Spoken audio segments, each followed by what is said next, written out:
YTN 뉴스 FM 슬기로운 라디오 생활. 안녕하세요. 아나운서 최영진입니다. 이슬비가 내리는 오늘은 사랑하는 라디오 생일날. 네, YTN 라디오가 13번째 생일을 맞이했습니다. 자, YTN 라디오 함께 해주시는 애청자분들 진심으로 감사드리고요. YTN 라디오 94.5MHz 앞으로도 함께 해주시길 바랍니다. 좋은 방송으로 늘 여러분 곁에 있겠습니다. 자, 정부가 코로나19 대응을 위해서 사회적 거리두기 단계 및 5인 이상 모임 금지 조치를 3주간 더 연장하기로 했습니다. 5월에는 어린이날 있고요, 어버이날 있고 또 부처님 오신날 등이 있어서 이 감염 위험이 높아질 수 있기 때문에 지난 일주일 동안 시행했던 특별 방역 주간을 한 주 더 연장을 하는 것인데요. 자, 4차 유행에 대한 우려가 나오는 만큼 정부의 지침 잘 따라주시길 바랍니다. 오늘 1부는 건강상담 시간입니다. 다리에 이 핏줄이 선명하게 보이는 경우 하지 정맥류를 의심하게 되는데요. 관련 내용 살펴보고요. 2부는 초대석 시간입니다. 긴 밤 지새우고, 네, 아침 이슬의 주인공 양희은 씨와 함께 하는데요. 얼마 전 에세이를 발간했다고 하는군요. 오늘은 저자로 만나보죠. YTN 뉴스 FM 슬기로운 라디오 생활 지금 바로 출발합니다. 네, 슬기로운 라디오 생활 오늘 1부는 건강상담 시간입니다. 앞서 말씀드렸던 것처럼 다리에 핏줄이 선명하게 보이는 경우 하지 정맥류를 의심하게 되는데요. 그런데 이런 증상 이외에도 다리 저림이 심하다면 하지 정맥류를 의심해봐야 한다고 합니다. 자, 자세한 내용 짚어보죠. 방송 들으시면서 평소 다리 저림이 있어서 혈액순환이 잘 안 되는 것 같아 왜 이러지? 궁금하셨던 분들 단문 50원 장문 100원의 유료 문자 샵 0945번으로 보내주시면 함께 이야기 나눠보겠습니다. YTN 라디오 유튜브와 애플리케이션 댓글창도 여러분을 기다리고 있습니다. 자, 그럼 말씀 나눌 분 모셔보죠. 라환도 외과의 라환도 원장님 전화 연결되어 있습니다. 원장님 나와 계시죠? 네, 안녕하십니까? 예. 하지 정맥류라고 하면 다리에 혈관이 좀 불룩 튀어나오는 증상을 떠올리게 되는데 정확하게 어떤 질환입니까? 네, 하지 정맥류를 설명하기 전에 예. 혈액순환에 대해서 먼저 설명드리겠습니다. 예. 혈액은 심장에서 동맥을 통해서 나오고 온몸의 구석구석을 지나 정맥을 통해서 심장으로 다시 돌아갑니다. 예. 이것을 우리가 혈액순환이라고 합니다. 근데 이때 다리의 혈액이 심장을 향해서 가려면 중력을 거슬러서 다리 아래쪽에서 위쪽으로 올라가야 합니다. 그렇죠. 근데 정맥의 이상으로 다리 혈액이 심장으로 올라가지 못하고 오히려 다리 아래쪽으로 혈액이 흘러내려오는 현상을 역류라고 하는데 예. 이런 혈액의 역류로 인해 다리 혈관 내에 혈액이 많아지면서 혈관이 꾸불꾸불 튀어나오게 되는 질환을 하지 정맥류라고 합니다. 예. 꾸불꾸불하게 튀어나오는 유관적인 현상 이외에도 혈액순환이 되지 않아서 다리에 무거운 증상, 종아리 쥐가 나고 다리가 붓고 또 저린 증상 등 다양한 증상을 일으키는 질환을 하지 정맥류라고 합니다. 예. 자, 그렇다면 이 하지 정맥류는 혈액순환이 잘 안 돼서 생기는 겁니까? 네, 그렇죠. 예. 하지 정맥류는 혈액순환이 잘 안 돼서 나타나는 병인데 예. 앞서 설명드린 것처럼 다리 아래쪽의 혈액이 심장 향해 나가기 위해서는 중력을 거슬러서 나가야 합니다. 예. 이때 중력 작용에 의해서 혈액이 다리 밑으로 내려오는 것을 막아주는 장치가 정맥 내의 판막입니다. 예. 이러한 판막의 변성으로 인한 판막 이상이 하지정맥류의 원인이죠. 판막 이상으로 정맥 혈액이 다리 아래로 내려온 것을 막지 못하여 정맥 혈액이 역류하게 되고 그래서 정맥이 늘어나서 하지정맥류를 일으키게 됩니다. 예. 즉 판막 이상이 하지정맥류를 일으키는 원인인 거죠. 예. 그러면 판막의 이상이 생기는 게 왜 생기냐는 것인데 판막 자체가 변성이 되어서 1차적인 원인과 다른 질환에 의해서 판막이 손상되는 2차적 원인이 있습니다. 예. 판막 자체가 변성이 되는 진행할 수 없는 1차적 원인의 위험인자로는 가족들이 같이 발생하는 가족력, 오래 서 있는 직업, 여성, 분만 등이 있습니다. 예. 이 중에 가족력이 가장 중요한 위험인자입니다. 하지 정맥류도 그 가족력이 있군요. 네네. 예. 또 1차적 원인에 의해서 발생하는 하지 정맥류가 대부분이지만 신부정맥 혈전증, 간경화 또는 하지의 외상 등 다른 질환에 의해서 혈관이 확장되어서 2차적으로 하지 정맥류가 생기는 경우도 있습니다. 예. 조금 전에 오래 서 있는 직업에서 좀 많이 생긴다 이렇게 말씀하셨는데 네네. 이런 직업을 가진 그 분들은 하지정맥류의 위험에 좀 노출돼 있다 이렇게 말씀드릴 수 있겠네요. 네, 그렇죠. 예. 오래 서 있게 되면 정맥 내에 압력이 증가하게 되어서 혈관을 확장시키게 되는 거죠. 예. 그러면 확장이 되면 예. 판막이 변성이 나서 하지정맥류가 생기게 됩니다. 그럼 이런 분들은 중간에 좀 스트레칭도 자주 해주셔야 되고 뭐 쉴 때마다 좀 앉아 계셔야 되나요? 어떻게 해야 됩니까? 주로 서서 있는 사람들은 중간에 앉아 있을 때는 다리를 좀 올려주는 한다든가 제자리 걸음을 좀 해준다든가 발가락 끝으로 좀 서는 우리 티토 운동이라 그러죠. 발가락 끝으로 서는 운동을 해준다든가 아예 병원에 내원하셔가지고 하지정맥 예방적으로 스타킹을 착용하고 근무하는 것도 좋습니다. 아, 그렇군요. 자, 그렇다면 혈관이 이렇게 튀어나오는 증상 이외에 또 어떤 증상이 있습니까? 혈관이 튀어나온 증상 외에도 사람들은 가장 흔히 말하는 증상이 다리에 무거운 증상입니다. 환자분들 다리가 땅으로 꺼지는 것 같다. 다리가 천근만근이다. 다리에 돌이 붙어 있는 것 같다 등 이런 증상을 호소하는 거. 좀 무거움을 느끼는 거군요. 그렇죠. 그리고 새벽이나 밤에 자는 도중에 종아리가 쥐가 나는 증상이 많이 발생을 합니다. 이 외에도 다리가 붓는 부종이라든가 피로감, 불편감, 그리고 다리 저린 증상도 종종 나타납니다.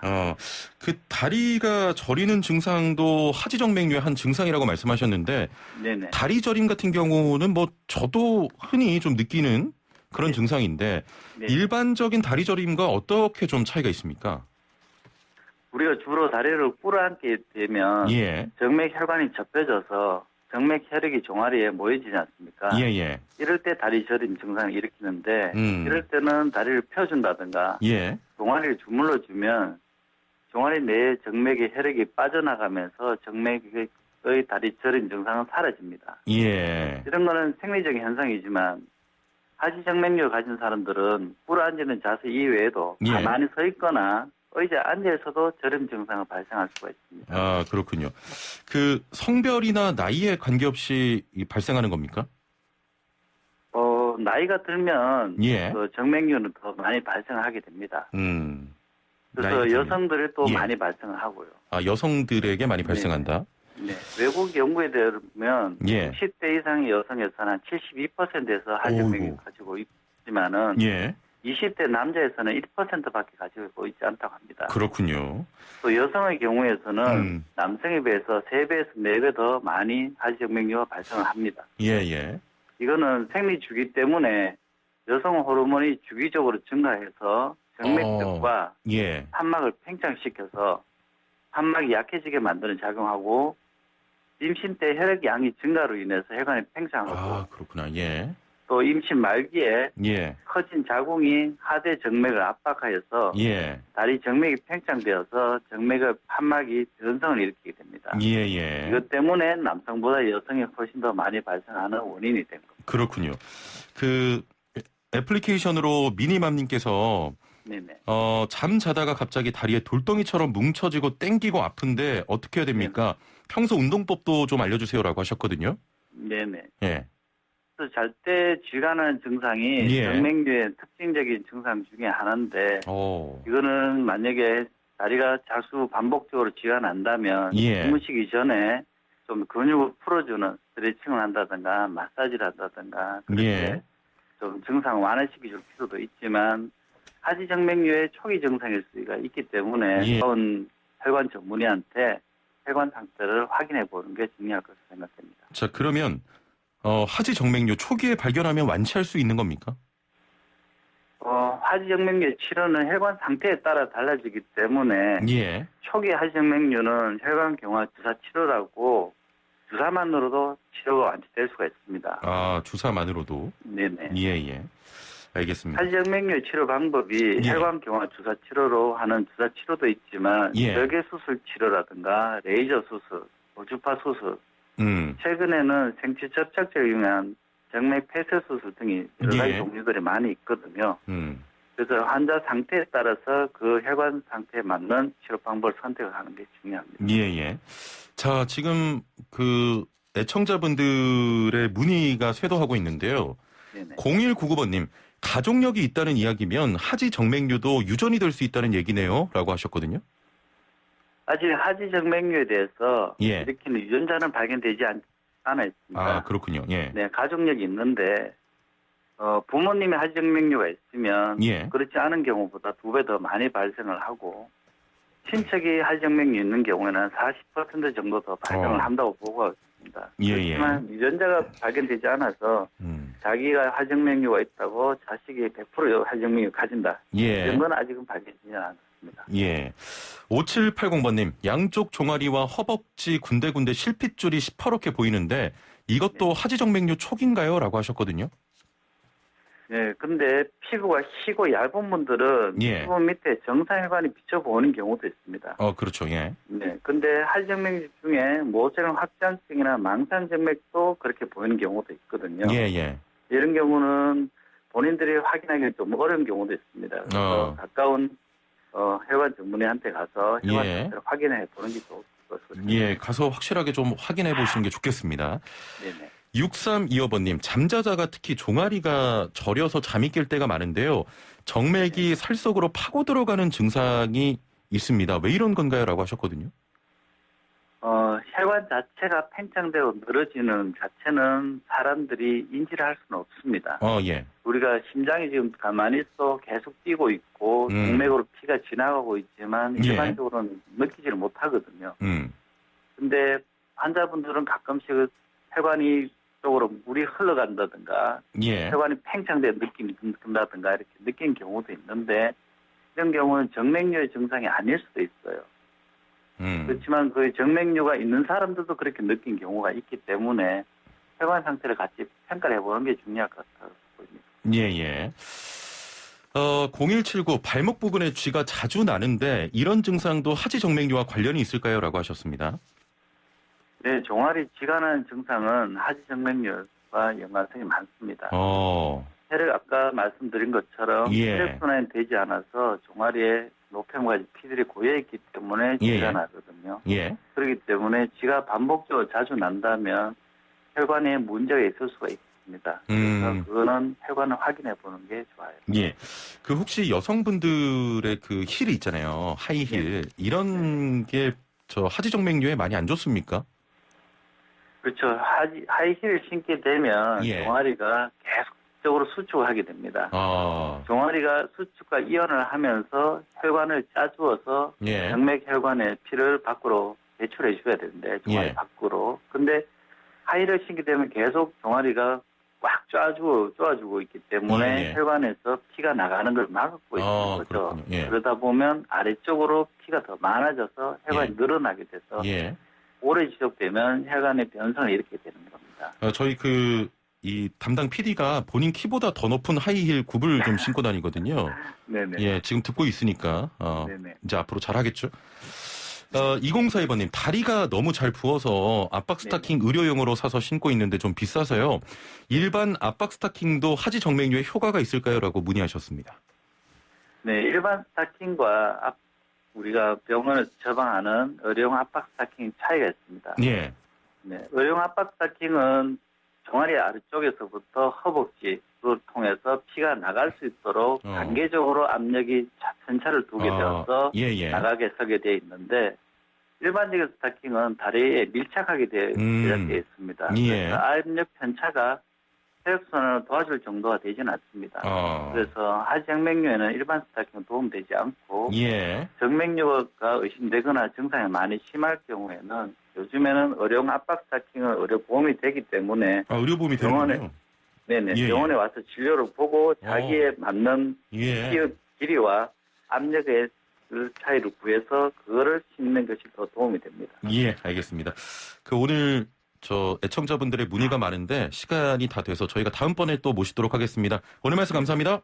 네, 감사합니다. 네, 지금까지 라환도 외과의 라환도 원장과 함께했습니다.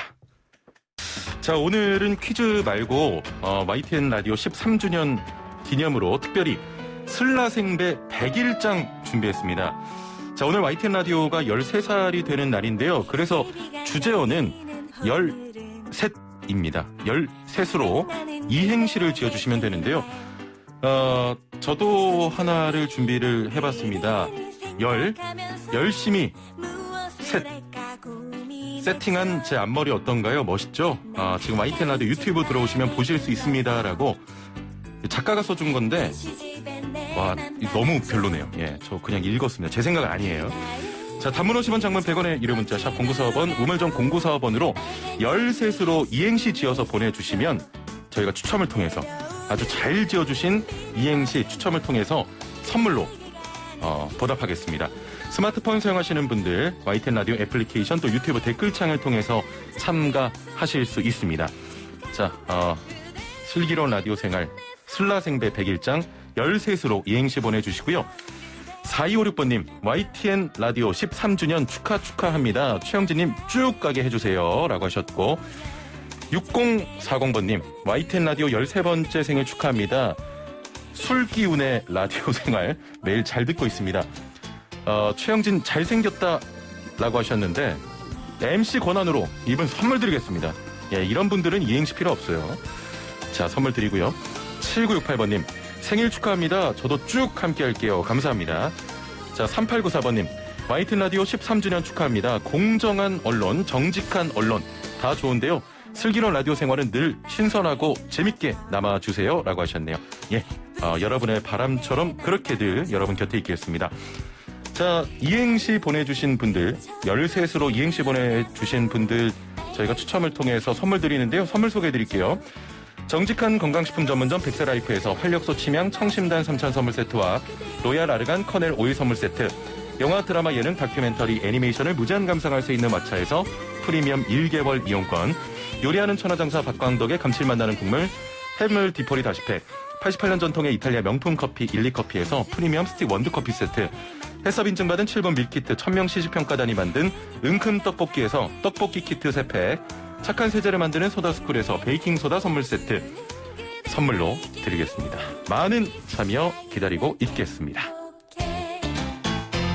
네, 매주 금요일은 국민권익위원회와 함께하는 우리의 권익을 찾아서 시간입니다. 우리 생활에서 발생되는 각종 민원들 인터넷 국민신문고를 통해 손쉽게 접수할 수 있는데요. 인터넷 접속이 어렵거나 이 기기를 다루기 어려운 분들에게는 또 복잡한 과정 중 하나입니다. 이런 문제를 해결하기 위해서 전국을 돌아다니는 신문고가 있다고 하는데요. 자세한 내용 국민권익위원회의 송영희 디지털 소통팀장과 이야기 나눠보겠습니다. 팀장님 안녕하세요. 예, 안녕하세요. 예, 오늘 저희 YTN 라디오 13주년 생일입니다. 네, 축하드립니다. 방송 들어가기 전에 네. 그 담당 PD가 또 노래 같은 거 시키던가요? 뭐 불러야 된다고? 지금 네. 조금 전에 직전에 들었는데 네. 제가 그 이행시는 할 수 있을 것 같습니다. 그러니까 노래 같은 거 좀 무리한 거 많이 시키죠? 예, 죄송합니다. 제가 대신 사과드리고요. 이행시 한번 들어볼까요? 13인데. 네. 예. 13살을 맞이했습니다. 예. 셋. 세상 분들 모두 다 축하해 주세요. 죄송합니다. 저는 굉장히 냉정한 스타일이어서. 네네. 예. 좀 뭔가 안 맞았습니까? 예, 좀 엄청 별로네요. 죄송합니다. 아무튼 감사하고요. 네네. 짧은 시간에 또 이행시를 또 부탁을 해주셨고.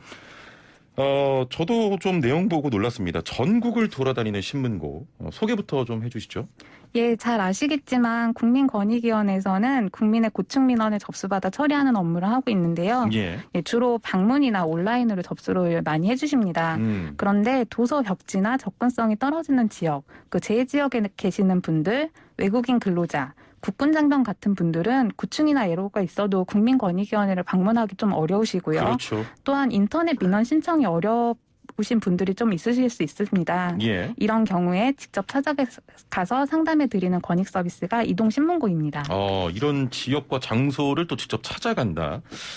그럼 전국 어디든 필요로 하는 분들이 계시면 이렇게 찾아가시는 겁니까? 어디까지 가시는 거예요? 네, 저희는 전국 어디든 찾아갑니다. 갈 준비가 돼 있고요. 예. 예, 이동신문고는 지역형 이동신문고와 맞춤형 이동신문고로 상황에 따라 운영하고 있습니다. 예. 그 지역형 이동신문고는 함양, 창녕, 봉화 이렇게 내륙 깊숙한 곳부터 목포, 신안, 거제 같은 도서 지역까지 전국적으로 찾아가 지역 주민을 만나 민원을 상담하고 있고요. 예. 그 맞춤형 이동신문고는 시골 장터라 거라든가 군부대 같이 특정한 민원이 빈발하는 현장, 그야말로 맞춤형으로 찾아가는 서비스입니다. 예. 또 태풍 피해나 수해같이 이렇게 갑작스럽게 재해가 발생하는 지역에는 저희 국민 고충 긴급 대응반이 신속하게 찾아가 현장에서 국민들의 고충을 상담하고 있습니다.